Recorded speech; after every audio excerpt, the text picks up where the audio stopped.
கிறிஸ்துவுக்குள் பிரியமானவர்களே, உங்கள் யாவருக்கும் மீட்பெரும் இரட்சகருமாகிய இயேசு கிறிஸ்துவின் இனிதான நாமத்தினாலே உங்கள் அனைவருக்கும் என் அன்பின் வாழ்த்துக்களை தெரிவித்துக் கொள்கிறேன்.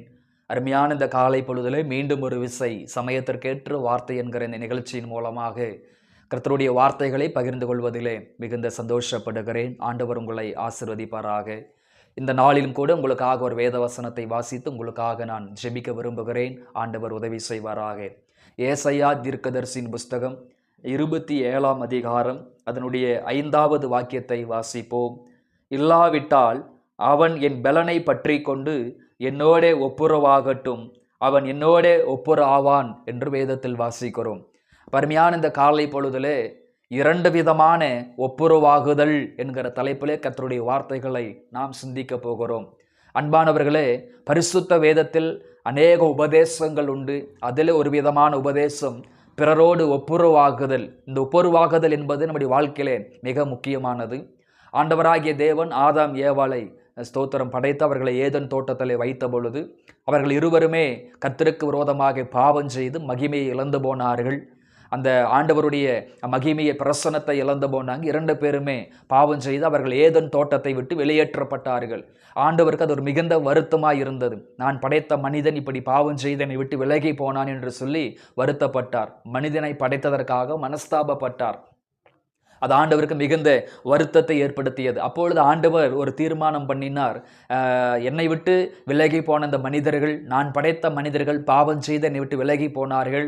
அவர்களை தன்னோடு ஒப்புரவாக்கி கொள்ள தேவன் விரும்பினார். அப்படி ஒப்புரவாக்கி கொள்ள விரும்புகிற பொழுது குமாரனாகிய இயேசு கிறிஸ்துவை இந்த உலகத்திற்கு அனுப்பி ரத்தம் சிந்தி அந்த சிலுவை பாடுகள், சிலுவை மரணத்தின் மூலமாக நம்மை ஒப்புரவாக்கி கொள்ள அவருக்கு ஏதுவாயிற்று. அப்போ 2 விதமான ஒப்புரவாகுதல் இருக்கிறது. ஒன்று, நாம் தேவனோடு ஒப்புரவாகுதல். நாம் தேவனோடு ஒப்புரவாகுதல், இது ஒரு வகையான ஒப்புரவாகுதல். 2வது, நாம் மனிதர்களோடு ஒப்புரவாகுதல், பிற மனிதர்களோடு ஒப்புரவாகுதல். அப்போ முதலாவது, நீங்களும் நான் தேவனோடு ஒப்புரவாக வேண்டும். நாம் தவறு செய்கிற பொழுது, நாம் பாவம் செய்கிற பொழுது, கர்த்தருக்கு விரோதமாக செயல்படுகிற பொழுது ஆண்டவரை விட்டு நம்ம தூர போகிறோம். ஆண்டவருக்கும் நமக்கும் இடையே உள்ள அந்த உறவில் ஒரு விரிசல் ஏற்படுகிறது. அதான் ஏசாயா 59ஆம் அதிகாரத்தில் வாசிக்கிறோம் 1-2. உங்கள் பாவங்களே உங்களுக்கும் எனக்கும் நடுவாக பிரிவினை உண்டாக்குகிறது, அந்த ஒரு தடை உண்டாக்குகிறது. அப்போ ஆண்டவர் நம்மை விட்டு விலகிச் செல்வதற்கு அது ஏதுவாக மாறிவிடுகிறது. அப்போ நம்முடைய பாவங்கள் அவருக்கும் நமக்கும் இடையிலே ஒரு விரிசலை உண்டாக்குகிறபடியால் ஆண்டவரால் நம்மை ஆசீர்வதிக்க முடியவில்லை. அருமையான இந்த காலை பொழுதிலே ஆண்டவரோடு நம் ஒப்புரவாக வேண்டியது அவசியம். நம்முடைய பாவங்களை அறிக்கையிட்டு, குற்றங்களை அறிக்கையிட்டு, எதெல்லாம் கர்த்தருக்கு விரோதமாக நாம் பாவம் செய்தோமோ அவைகளை அறிக்கையிட வேண்டும். வசன குறைவுகள், ஜெப குறைவுகள், பரிசுத்த குறைவுகள், இப்படி எல்லா காரியங்களை அறிக்கையிட்டு, ஆண்டவரே என்னை பரிசுத்த என்னை சுத்திகரியும், உம்மோடு ஒப்புரவாகி கொள்ள விரும்புகிறேன் என்று சொல்லுகிற பொழுது ஆண்டவரோடு நாம் ஒப்புரவாகும் போது மாத்திரம்தான் அவரால் நம்மை ஆசீர்வதிக்க முடியும், அவரால் நம்மை உயர்த்த முடியும், அவரால் நம்முடைய வியாதிகளை சுகமாக்க முடியும், அவரால் நம்மை மேன்மைப்படுத்த முடியும்.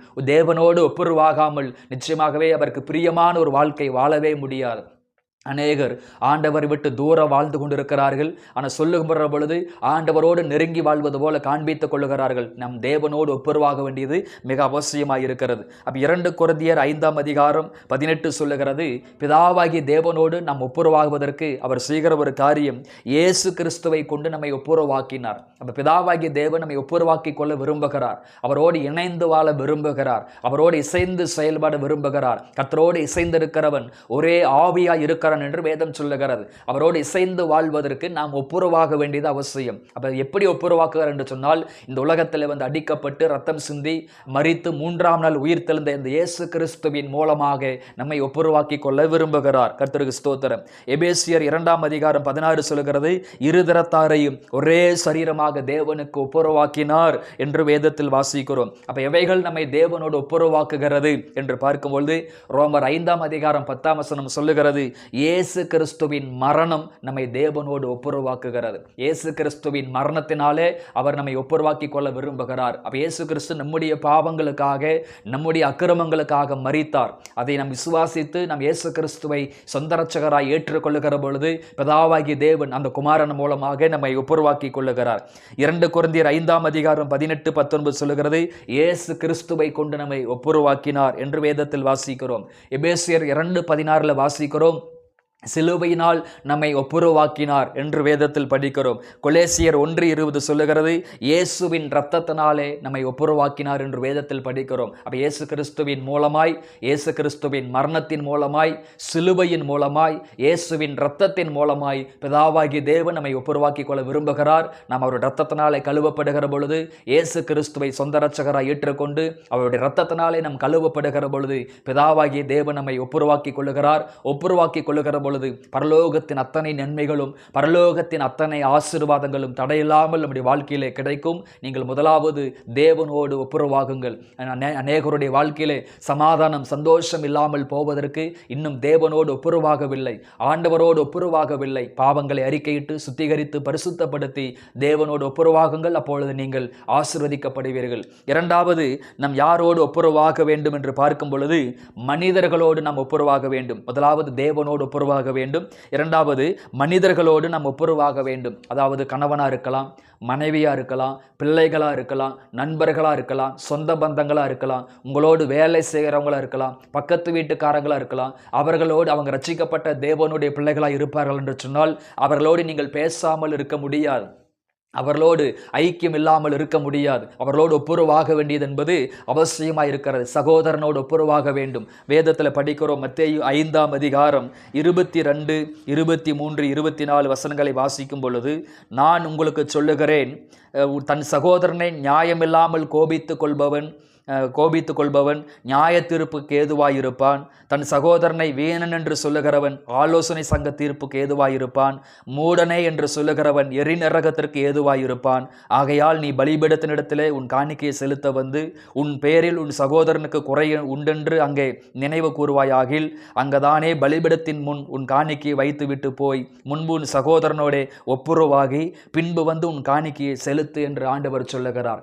அப்போ பிறர் மீது கசப்புகளை வைத்துக்கொண்டு, பிறர் மீது பகைகளை வைத்துக்கொண்டு, பிறரோடு பேசாமல், ஒப்புரவாகாமல், நீங்கள் கர்த்தருக்காக படைக்கிற காணிக்கை, கர்த்தருக்காக கொடுக்கிற தசம பாகம், கர்த்தருக்காக செய்கிற ஊழியம், கர்த்தருக்காக செய்கிற நன்மை எதுவாக இருந்தாலும் சரி, அது ஏற்றுக்கொள்ளப்படாது, அது நிராகரிக்கப்படும். காரணம், ஆண்டவர் சொல்லுகிறார், உன் சகோதரனை நீ பகைத்து கொண்டு, உன் சகோதரனை குற்றவாளியாக்கி கொண்டு, உன் சகோதரனோடு ஒப்புரவாகாமல், சகோதரனோடு ஐக்கியம் வைத்துக் கொள்ளாமல் நீ காணிக்கை கொண்டு வருவாயானால், உன் சகோதரன் பெருக்கிற குறையை நீ உணர்வாய் என்று சொன்னால், நீ காணிக்கை வைத்து விட்டு முதலாவது உன் சகோதரனோடு, உன் கணவனோடு, உன் மனைவியோடு அல்லது உன் பிள்ளைகளோடு அந்த மனிதர்களோடு ஒப்புரவாகி விட்டு நீ காணிக்கை செலுத்து. அப்பொழுது இந்த காணிக்கை ஏற்றுக்கொள்ளப்படும், அங்கீகரிக்கப்படும் என்று ஆண்டவர் சொல்லுகிறார். கர்த்தருக்கு ஸ்தோத்திரம். அப்ப சகோதரனை பார்த்து நியாயமில்லாமல் கோபித்துக் கொள்ளுகிறவன் நியாய தீர்ப்புக்கு ஏதுவாயிருக்கிறான். வீணனே என்று சொல்லுகிறவன் ஆலோசனை சங்கத்துக்கு ஏதுவாயிருக்கிறான். அதே போல மூடனே என்று சொல்லுகிறவன் எரி நரகத்திற்கு ஏதுவாயிருக்கிறான். அப்ப நம்முடைய வாயின் வார்த்தைகளிலே கவனமாக இருக்க வேண்டும். என் கண்பானவர்களே, அப்ப நீங்களும் நானும் யாருடன் பேசாமல் இருக்கக்கூடாது, அதே போல் ஐக்கியம் இல்லாமல் இருக்கக்கூடாது. அவங்க செய்து தவறாகவே இருந்தாலும் ஒரு முறை அவங்களுக்காக மன்னிப்பதற்கு நம்ம முன் வர வேண்டும், ஒப்புரவாவதற்கு முன் வர வேண்டும். ஒருவேளை நீங்க சொல்லலாம், என்னை பற்றி உங்களுக்கு தெரியாது, என்னுடைய சூழ்நிலை பற்றி உங்களுக்கு தெரியாது, எவ்வளவு நெருக்கடியில எவ்வளவு பெரிய துரோகத்தை அவங்க செய்திருக்கிறாங்க, நான் எப்படி ஒப்புரவாக முடியும் அப்படின்னு சொல்லலாம். நீங்க ரட்சிக்கப்பட்ட தேவனுடைய பிள்ளைகளா இருப்பீர் என்று சொன்னால், உங்கள் பாவங்கள் மன்னிக்கப்பட வேண்டுமானால் பிறருடைய பாவங்களை மன்னிக்க வேண்டியது அவசியமாக இருக்கிறது. அப்பொழுது நாம் ஒப்புரவாக வேண்டும். அப்போ ஒப்புரவாகாமல் இருக்கும்பொழுது என்ன நடக்கும்? மத்தேயு 5:24 சொல்லுகிறது, நம்முடைய காணிக்கைகளோ தசம பாகங்களோ ஆண்டவருக்காக எது செய்தாலும் அது ஏற்றுக்கொள்ளப்படாது. மத்தேயு 6ஆம் அதிகாரம் 14-15 சொல்லுகிறது, நம்முடைய ஜெபங்கள் கேட்கப்படாது, ஜெபத்திற்கு எந்த விதமான பதில்களும் வராது. 1 கொரிந்தியர் 11ஆம் அதிகாரம் 29 முதல் 31 வரை வாசித்து பார்க்கும் பொழுது திருவிருந்து அபாத்திரமாய் மாறி போகும். நாம் எடுக்கிற திருவிருந்து கூட நமக்கு ஆசீர்வாதமாக இருக்காது. அப்போ தேவனோடும் ஒப்புரவாக வேண்டும், மனிதனோடும் ஒப்புரவாக வேண்டும். அதுதான் நம்முடைய வாழ்க்கையிலே மிகுந்த ஆசீர்வாதங்களை கொண்டு வரும். அப்போ தேவனோடும் மனிதனோடும் ஒப்புரவாகும் பொழுது என்ன கிடைக்கும்? ரோமர் 5ஆம் அதிகாரம் 10வது வசனம் சொல்லுகிறது, ரட்சிக்கப்படுவது அதிக நிச்சயம். தேவனோடும் ஒப்புரவாகி விட்டோம், மனிதனோடும் ஒப்புரவாகி விட்டோம் என்று சொன்னால் நம்மை ரட்சிப்பது தேவனுக்கு மிக எளிதாக இருக்கும். நம்மையும் நம்முடைய குடும்பத்தை ரட்சிப்பது மிக எளிதாக இருக்கும். எல்லா ஜனங்களும் தேவனுக்கு தூர போனாலும் நோவாவுடைய குடும்பம் தேவனோடு ஒப்புரவாகி ஐக்கியமாக இருந்தபடியால் அந்த குடும்பத்தை ரட்சிப்பது, அந்த குடும்பத்தை காப்பாற்றுவது தேவனுக்கு மிகவும் எளிதாக இருந்தது. ரோமர் 5ஆம் அதிகாரம் 11 சொல்லுகிறது, அப்பொழுது நீங்கள் ஒப்புரவாகும் போதுதான் தேவனை குறித்து மேன்மை பாராட்ட முடியும், தேவனுக்கு நன்றி சொல்ல முடியும், தேவனோடு கூட சேர்ந்து கீழ்ப்படிந்து நீங்கள் வாழ முடியும். 2 கொரிந்தியர் 5:18 சொல்லுகிறது, ஒப்புரவாகுதலின் ஊழியத்தை கர்த்தர் நமக்கு தருகிறார். மினிஸ்ட்ரியை ஆண்டவர் நம்முடைய கரத்திலே தருகிறார். அதே போல 2 கொரிந்தியர் 5:19 சொல்லுகிறது, ஒப்புரவாகுதலின் உபதேசத்தை ஆண்டவர் கற்றுக் கொடுக்கிறார், நம்முடைய கரத்திலே தருகிறார். நீங்கள் ஒப்புரவாகாமல் பிறரோடு ஒப்புரவாகுதலை குறித்து பேச முடியாது. நீங்கள் ஒருவரோடு சமாதானமாய் இராமல் மற்றவர்களுக்கு சமாதானத்தை குறித்து பேச முடியாது. நீங்கள் பிறரோடு ஐக்கியமாக இல்லாமல் பிறருக்கு ஐக்கியத்தை குறித்து உங்களால் போதிக்க முடியாது. அப்போ நீங்கள் தேவனோடும் மனிதனோடும் ஒப்புரவாகுதல் செய்தால் மாத்திரமே பிறரோடு ஒப்புரவாகுதலை குறித்து உங்களால் பேச முடியும். கொலோசியர் 1:21 சொல்லுகிறது, நீங்க தேவனோடும் மனிதனோடும் ஒப்புரவாகும் பொழுது பரிசுத்தராக, குற்றமற்றவராக, கண்டிக்கப்படாதவராக ஆண்டவர் தம் முன்னாக உங்களை நிறுத்துகிறார். மாசில்லாதவராக ஆண்டவர் உங்களை நிறுத்துகிறார். பரிமையான காலை பொழுதிலே இயேசு கிறிஸ்து சீக்கிரமாக வரப்போகிறார். நம் தேவனோடும் ஒப்புரவாக வேண்டும், மனிதனோடும் ஒப்புரவாக வேண்டும். அப்போதுதான் நம் நித்தியத்திற்குள் பிரவேசிக்குவதற்கு அது மிக உதவியாயிருக்கும், ஆசீர்வதிக்கப்படுவதற்கும் உதவியாயிருக்கும். அருமையான காலை பொழுதிலே இந்த வார்த்தைகளின் அடிப்படையிலே ஆண்டவர் நம்மை ஆசீர்வதிப்பாராக. கண்களை மூடி ஜெபிப்போம். எங்களை அளவுக்கு அதிகமாய் நேசிக்கிற எங்கள் அன்பின் பரலோக பிதாவே, ஆசீர்வாதமான இந்த காலை பொழுதற்காக நன்றி. 2 விதமான ஒப்புரவாகுதலை குறித்து நாங்கள் சிந்தித்தோம்.